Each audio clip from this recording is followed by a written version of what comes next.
हे भारतीय बौद्ध महासभेचं तेलंगणा राज्यातील निर्मल या जिल्ह्यातील बुद्धविहार आहे।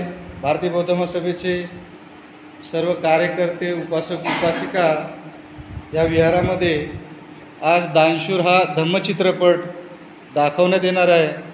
या जिल्ह्याचे अध्यक्ष रमेश बाबू वाघमारेजी यांच्या अतिशय मेहनतीने आणि परिश्रमाने या दानशूर धम्मचित्रपटाचे आयोजन इथे करण्यात आलेले आहे। आपण बघू शकता विहाराची शिस्त, सगळे पांढऱ्या कपड्यामध्ये आलेले आहेत आणि व्यवस्थित लाईनीमध्ये बसून हा धम्मचित्रपट ते आज पाहणार आहेत।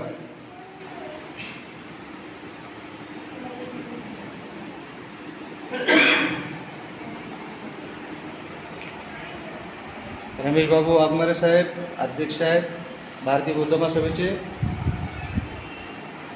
सुंदरशी मूर्ती तथागत भगवान बुद्धांची आणि हे टेकडीवर असं नयनरम्य बुद्धविहार आहे। थोड्याच वेळात इथे चित्रपट दाखवण्यात येणार आहे।